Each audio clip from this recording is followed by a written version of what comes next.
President Donald Trump has named his Secretary of Defense, and it's none other than the 4-star General James Mad Dog Mattis.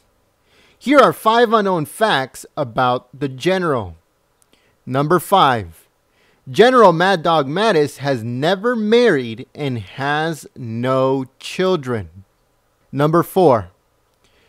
Mad Dog Mattis is well acclaimed for his accomplishments, and President Donald Trump has called him a general's general during the campaign. Number 3. James Mad Dog Mattis has many badges and medals, over 20 to be exact. Some include Rifle Expert, Pistol Expert, 4 stars, Legion of Merit, Defense Distinguished Service Medal, and Defense Superior Service Medal. Number 2. James Mad Dog Mattis' military career includes the Persian Gulf, Afghanistan War, Iraqi War, Combat Development Command, U.S. Joint Forces Command, and U.S. Central Command.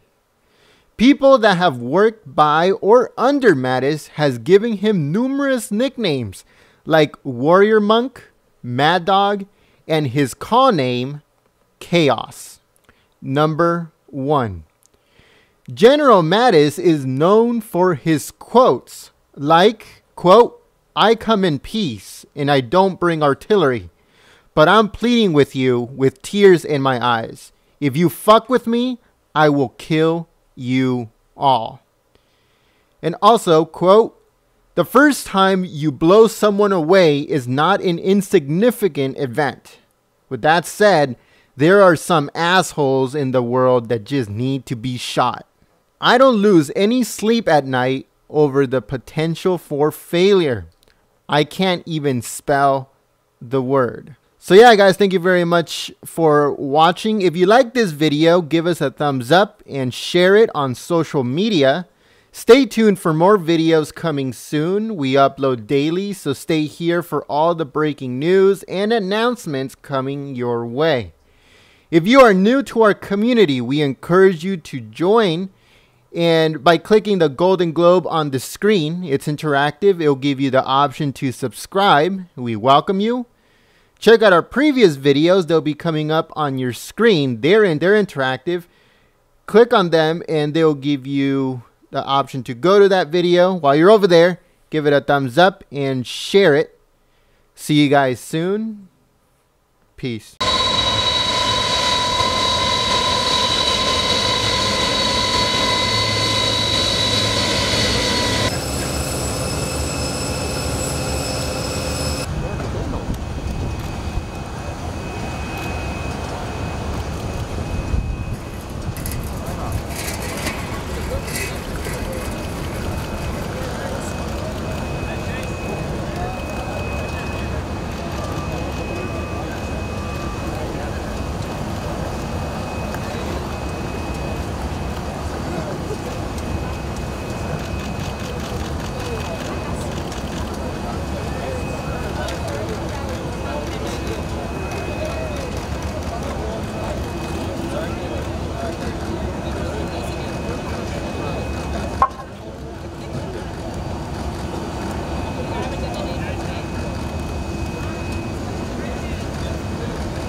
When Marines join the Marine Corps, they're joining an organization that has thousands of predecessors who built a reputation.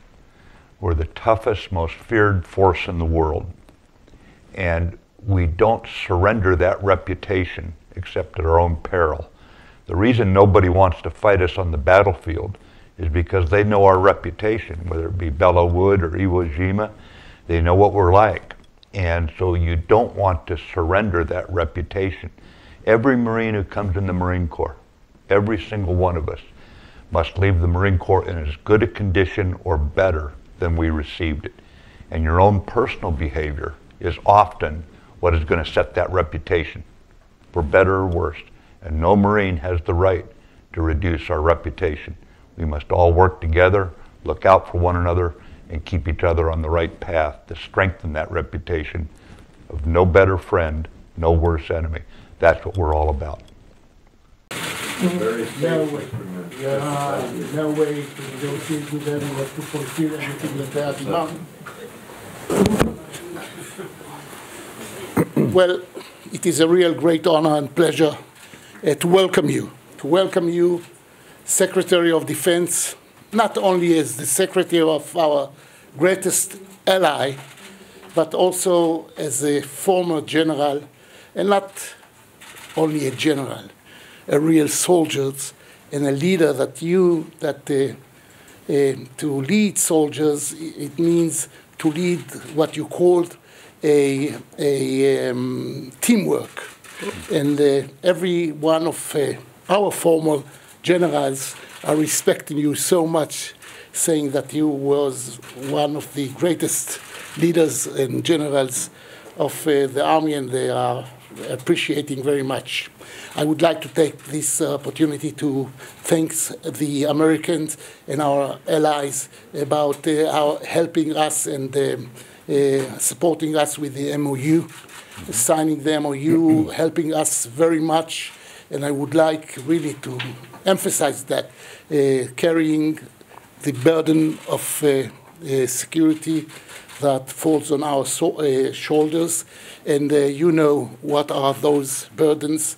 And after the MOU, I know that every one of us remember the need of the QME, which is something that in Hebrew sounds very good, because in Hebrew we have the word QME. And I know that everyone is paying a lot of attention to this need. Mm-hmm. We are very committed to the need to build, the need of building trust with the Palestinians. And I know how you are devoted to this mission. Mm-hmm. And I believe that our future is to understand that we are not doomed to live together. Our destiny is to live together. Nevertheless, the mistrust between the two people, make it almost impossible to find a way in order to bring to an end not only a conflict but a real tragedy. We are living together. We are sharing the same land. We have responsibilities, but we have to trust each other in order to understand that we can live together. Unfortunately, for the time being, we are wasting a lot, 120 years. It's not only one side, it's both sides, but the rejection of many of our neighbors, the Palestinians, our cousins, the Palestinians, to the very idea of the existence of the state of Israel really does not help us in the last 100 years since the Sykes-Picot Agreement. But I would like to also emphasize that I'm not so sure. Actually, I'm not sure at all that bringing to an end the conflict, which is a must, will bring us to any kind of solution to what is going on here in the region. We have learned in universities and in the army that the enemy of your enemy is your friend. Unfortunately, not necessarily so. We find ourselves in a position that we are surrounded by more than 5 armies. Every one of them is fighting the other one. No one of them is really feeling a lot of sympathy to the state of Israel.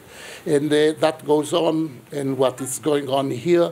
And now we have new neighbors, and the Russians, and I met President Putin, and he was talking to me saying, you are a very good friend of the Americans. I say, I confess, I admit with a lot of pride. Tell them that we are going to keep every interest that we find as necessary for us in all around the world, especially on the Black Sea. And we got to understanding about, with your knowledge, of course, about the details that we had to understand and to find a way in order to cooperate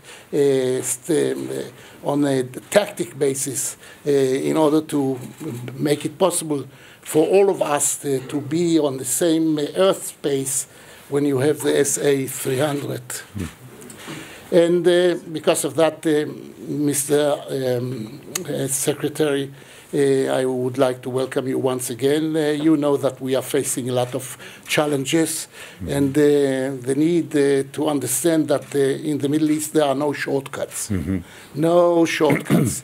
Every challenge is an opportunity. Nevertheless, some of the challenges should be handled. I would like to thank the former President Obama and President Trump about the understanding of the needs of Israel, and we are looking forward. And we are looking forward, knowing that we have a great friend in the Pentagon and in the administration, and we welcome you from the bottom of our heart. Thank you so very much. Well, thank you, Mr. President, for making time. I know how busy you are, but it's an honor and a privilege to be here, the first member of the new administration's cabinet to visit Israel. We are committed to Israel's defense. We support Israel's internal security and Israel's external security. Obviously, the week before the Holocaust Remembrance Time, it's important we all remind ourselves, if good people don't band together and work together across all religious and all ethnic lines, then bad people can dominate, and we're not going to allow it. We're going to work very, very closely. My view is that relationships do not stay the same. They either get better or they get weaker. And our commitment is to make these relationships stronger. The military-to-military relationship, Mr. President, has always been good, but I will just tell you that we intend to make it the strongest ever and work with all our friends in the region and elsewhere in terms of security. We have two fundamental threats here. One is from terrorism, the other is from Iran, and we cannot allow those threats to break apart the human connections between those of us who are committed to peace and prosperity and tolerance for each other. And we have seen new challenges arise, but as you point out, there are new opportunities, Mr. President, and we'll work together with you and other like-minded nations. We're not alone in how we look at terrorists. We're not alone how we look at Iran's problems. So it's time for us to all work together. But certainly the enduring relationship with Israel will be stronger every day. But thank you again for the very warm welcome, Mr. President. God bless you. God bless America.